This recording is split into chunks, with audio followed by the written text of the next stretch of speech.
Master minds commerce చదవాలనుకునే 10th inter విద్యార్థుల తొలి ఎంపిక. తర్వాత కురుక్షేత్రం సార్ ఈయనది దానవీర సూరకర్ణ. కరెక్ట్. పిఎస్ఆర్ ఆంజనేయులు గారు నిర్మాత కురుక్షేత్రానికి. అంతకుముందు ఆయన పాండవనవాసం సినిమా కూడా తీసున్నారు రామారావు గారితో. సార్ అది సహజంగా ఏమనుకుంటారు, రామారావు గారు దానవీర సూరకర్ణ తీస్తున్నారు, కృష్ణ గారు కురుక్షేత్రం తీస్తున్నారని భావిస్తారు తప్ప మిగిలిన విషయాలు ఎవరు పట్టించుకోరు. అంటే ఇద్దరు పోటాపోటీలుగా చేస్తున్నారు అనే అభిప్రాయం కలిగింది.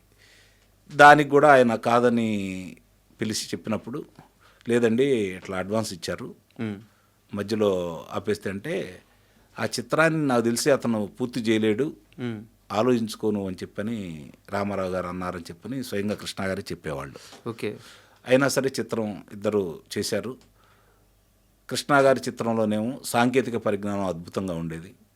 చిత్ర పరిశ్రమలో ఉన్న నటీనటులు ఎక్కువ మంది దాంట్లో ఉండేవాళ్ళు. సార్ రామారావు గారి చిత్రం వచ్చేతలకి ఆ రోజు ఆయన మాటలు, పాటలు, పద్యాలు కొండవీటి వెంకటకవి గారు అయితే ఇక అది ఒక ప్రభంజనం అయిపోయింది. ఈ చిత్రం ఆ చిత్రం ముందు పరాజయం పాలైంది, అందుట్లో అనుమానమే లేదు. కానీ సాంకేతికంగా అద్భుతంగా సెట్లు కావచ్చు. ఇవి కురుక్షేత్రానికి అంటే రెండు ఒకే రోజు విడుదల కావటం 1977లో పోటాపోటీగా విడుదలైన సందర్భంగా సహజంగానే ఎవరు అభిమానులు వాళ్ళు ఉంటాం. కానీ ప్రజల్లో దానవీర సూరకర్ణ బాగా ఆడింది. ఆ తర్వాత చాలా సంవత్సరాలు వాళ్ళిద్దరి మధ్య మాటలు కూడా లేవు. దీనికి అంటే మొట్టమొదటి చిత్రం కృష్ణ గారు రామారావు గారితో నటించిన సందర్భంలో మొదటి సన్నివేశం, వాళ్ళిద్దరు కలిసి నటిస్తున్న మొట్టమొదటి చిత్రంలో మొదటి సన్నివేశంలో కృష్ణ గారు మద్యం సేవించి ఇంట్లోకి రావాలి. కృష్ణ గారు రామారావు గారి తమ్ముడు. ఆయన అన్ని చిత్రాల్లో కూడా రామారావు గారి తమ్ముడే, ఇది గమనించుకోండి. ఆ సన్నివేశంలో రామారావు గారు దెబ్బేస్తారు. కింద పడిన తర్వాత ఎవడరా నన్ను కొట్టింది అనేది దర్శకుల యొక్క అభిప్రాయం. అదే మాట డైలాగ్ ఉంది. ఆ డైలాగ్ని కృష్ణ గారు పలికారు. రామారావు గారు అభ్యంతరం చెప్పారట, మేము మీ అన్నం బ్రదర్, ఎవడు అని అనకూడదని చెప్పని. దర్శకుల వారికి అట్లా చెబితేనే ఆ పాత్రకి లేదంటే ఆ సన్నివేశానికి బలం చేకూరిద్ది అనేది ఆయన అభిప్రాయం. దానికి చిన్న వాదోపవాదాలు జరిగి ఆ రోజు చిత్రం చిత్రీకరణ ఆగిపోయింది. ఆ మూవీ పేరేంటి సార్? స్త్రీ జన్మ. సార్ కెఎస్ ప్రకాశ్ రావు గారు దర్శకుడు. సార్ సహజంగానే రామారావు గారు వీరాభిమానైనటువంటి కృష్ణ గారు ఆయనతో పాటు కలిసి నటించడం అంటే ఆ పాత్ర నిడివి ఎంత, స్వరూప స్వభావాలు ఏంటి, అవేమి గురించి ఆలోచించేవాళ్ళు. అంతే కదా. ఆయనతో పాటు కలిసి నటించాలనే భావనే. ఆ సందర్భంగా మొట్టమొదటి సన్నివేశమే, చిత్రీకరణ చేసిన సన్నివేశమే మద్యం సేవించి కృష్ణ గారు ఇంట్లోకి వచ్చిన సందర్భంగా అన్న కాబట్టి ఆయన దండించే కార్యక్రమం. ఓ దెబ్బేస్తారు, కింద పడతాడు. కింద పడిన తర్వాత ఎవడరా నన్ను కొట్టింది అని అంటే మద్యం మత్తులో ఆయన నుంచి మాట అది రావాలి. అది నిజంగానే సన్నివేశానికి బలం. అంతే. కానీ అది అన్నగారికి అంత న్యాయం అనిపించలేదు అన్నమాట.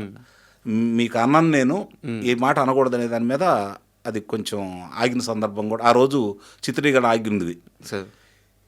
కృష్ణ గారికి అయ్యో రామారావు గారితో కలిసి నటించే అవకాశం వచ్చింది, ఇదేంటా అని చెప్పని దర్శకుల దగ్గరికి రామారావు గారి దగ్గరికి ఈయనే మధ్యవర్తి వహించేసి మళ్ళీ వాళ్ళిద్దరిని రాజీ కుదిర్చి మళ్ళీ ఆ చిత్రం పూర్తి అయ్యే విధంగా మళ్ళీ ఎలాంటి ఆ ఒక్కరోజే ఆ తర్వాత ఎలాంటి ఇబ్బందులు లేకుండా చిత్రీకరణ అయిన సందర్భంగా చాలా ఈయన ఆందోళన చెందాడు. రామారావు గారు అంటే అంత ఇష్టం అనమాట.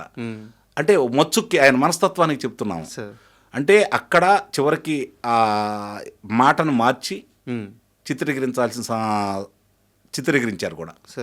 ఇలాంటి ఆయన చాలా ఆయన జీవితంలో చాలా ఉన్నాయి. కారణం ఏంటంటే ఆయన ఎప్పుడు కూడా దర్శకుడు, నిర్మాత గురించి ఆలోచిస్తాడు. నిర్మాత గురించి ఆలోచిస్తాడు. తను చిత్రం వల్ల ఏ నిర్మాత నష్టపోకూడదనేది ఆయన యొక్క భావన. మీకు ఉదాహరణకి ఆయన దర్శకత్వంలో 17 చిత్రాలు చేశారు. ఇది చాలా గొప్ప విషయం. మొట్టమొదటి చిత్రం 1986లో విడుదలైనటువంటిది సింహాసనం, 70mm. ఇప్పటికీ అప్పటికి ఇప్పుడు చాలా చిత్రాల గురించి మనం మాట్లాడుకుంటాం, సంవత్సరాలు తీసిన సినిమాల గురించి మాట్లాడుకుంటాం, ఆ యొక్క మామూలుగా సెట్ల గురించి మాట్లాడుకుంటూ ఉంటాం. ఒకసారి సింహాసనం చూడండి, ఆ రోజుల్లో ఆయన సాహసాన్ని ఒకసారి మనం అర్థమవుతుంది. ఆయన ఏది చేసినా కూడా ఇప్పుడు అల్లూరి సీతారామరాజు చిత్రం విడుదలైన తర్వాత ఎంత అఖండ విజయం సాధించిందో ఈ రోజుకి కూడా ఆ చిత్రం గురించి చెప్పుకోవాలంటే అది మామూలుగా మాటలతో వర్ణించేది కాదు. ఇప్పుడు తెలుగు వారి యొక్క పౌరుషాగ్నికి ప్రతిరూపం Alluri Sitaramaraju. Correct word sir. ఇప్పుడు స్వాతంత్ర సమర పోరాటంలో తెలుగు వారి గురించి మాట్లాడుకోవాలంటే ముందు వరుసలో ఉండేది అల్లూరి సీతారామరాజు సార్. మరి అలాంటి పాత్రను పోషించడమే కాకుండా మెప్పించడమే కాకుండా ఇక ఈయన తప్ప ఇంకెవరూ లేరు అనే విధంగా ఈరోజు కూడా అల్లూరి సీతారామరాజు అంటే స్మరణకు వచ్చేది కృష్ణ గారు. Correct sir. అది ఒక సినిమాగానే కాకుండా సీతారామరాజు గారు లాంటి ఒక గొప్ప స్వాతంత్ర సమరయోధుడి గురించి ఒక జాతికి ఇంత గొప్పగా ఇంత అర్థవంతంగా తెలిసిందంటే ఆ సినిమా వల్లే, కృష్ణ గారి ప్రయత్నం వల్లే. ఇప్పుడు ఒకటి గమనించుకోండి, మీరు ఇక్కడ గమనించుకోవాల్సిన అంశం ఏంటంటే 100వ చిత్రం అల్లూరి సీతారామరాజు. సార్ ఎంత సాహసం అట్లాంటి చిత్రాన్ని నిర్మించాలి అంటే అప్పటికి మంచి ప్రజాదరణ ఉన్న కథానాయకుడిగా వెలుగొందుతూ కథానాయకి లేకుండా మరి నృత్యాలు లేకుండా ఒక చిత్రాన్ని సాహసంగా నిర్మించాలి అంటే మామూలు విషయం కాదు కదా. అది కృష్ణ గారికి మాత్రమే చెల్లింది. 200వ చిత్రం ఈనాడు. అంటే ఇక్కడ ఆయన ఏంటంటే తన 100వ చిత్రం కానీ 200వ చిత్రం కానీ సమాజానికి ఏదన్నా సందేశం ఇవ్వాలి అనేది. నిజంగానే ఆ చిత్రం తర్వాత ఈరోజు మనం చూస్తున్నాం అయారాం గయారాములు ఏ విధంగా ఉన్నారో, ఈనాడు తర్వాత ఏ విధంగా పార్టీలు వాళ్ళు ఒక శాసనసభ్యుడు ఇంకో పార్టీకి వెళ్ళటం ఇవన్నీ మనం చూస్తూనే ఉన్నాం. ఆ రోజే దాన్ని నిర్మించడం జరిగింది. ఈనాడు క్లైమాక్స్, ఆ డైలాగ్స్ అన్నీ సార్ అవును ఇప్పటి రాజకీయ పరిస్థితులకు అద్దం పట్టినట్టుంటుంది. ఇప్పుడు 1974 మే 31వ తారీఖు విడుదలై మే 1వ తారీఖు నాడు విడుదలైతే అల్లూరి సీతారామరాజు మళ్ళీ ఆయనకి మంచి చిత్రాలు నిర్మించిన 1976 పాడి పంటలు మళ్ళీ ఆయన సొంత చిత్రం నిర్మించేంత వరకు విజయం రాలేదు. అంటే ప్రజల మనసులో అల్లూరి సీతారామరాజుగా ఆయన అట్లే ఊహించుకున్నారు. మళ్ళీ ఆయన పాటలు పాడితేనో పోరాటాలు చేస్తేనో ఆయన నృత్యాలు చేస్తేనో జనం ఆస్వాదించలేకపోయారు. టైం పట్టింది. అందరి మనసుల్లో ఆ అల్లూరి సీతారామరాజు అనే ప్రతిరూపం మాత్రమే నిలిచిపోయింది. అది అంటే ఎంతగా ప్రజలు ఆయన్ని సొంతం చేసుకున్నారంటానికి ఇది ఒక నిదర్శనం. ఇప్పుడు 17 చిత్రాలు దర్శకత్వం వహించి ఎన్నో చిత్రాలు ఆయన నిర్మించడమే కాకుండా పద్మాలయ సంస్థ ద్వారా హిందీలో కూడా ఆయన ప్రపంచం సృష్టించాడు. ఎన్ని చిత్రాలు ఈరోజు జితేంద్ర గారికి, శ్రీదేవి గారికి మళ్ళీ హిమ్మత్ వాలా చిత్రంతో ఒకే సంవత్సరంలో ఒకే కథానాయికతోటి 3 చిత్రాలు నిర్మించారు.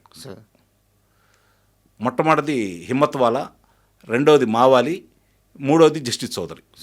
ఈ 3 చిత్రాలు, 2 చిత్రాలకేమో రాఘవేంద్ర గారి దర్శకులు, ఒక చిత్రానికేమో బాపయ్య గారి దర్శకులు. ఇవి 3 కూడా జితేంద్ర ఆయన అన్ని సంవత్సరాలు చేసిన దానికి కూడా ఒకే సంస్థ 3 చిత్రాలు ఆయనతో నిర్మించింది పద్మాలయ సంస్థ మాత్రమే. ఇది ఏ కథానాయకుడికి దక్కలేదు, ఏ సంస్థకు కూడా అలాంటి అనుభవం లేదు. And for more videos, please subscribe to iDream. Please subscribe to iDream. Please subscribe iDream. And please subscribe to iDream. For more videos, subscribe to iDream. please like, share and subscribe to the channel. Congratulations, iDream. Subscribe to iDream. Subscribe to iDream. So subscribe to iDream Media. iDream ki iDream team andarki huge congratulations. Please subscribe iDream Media. Please subscribe to iDream. Subscribe iDream. Please subscribe to iDream. iDream అంటే నా కళల channel subscribe చేసుకున్న నోరు తిరుగుతలేదు, మీరైతే గంట గుర్తు కొట్టండి. For more such videos, please subscribe to iDream.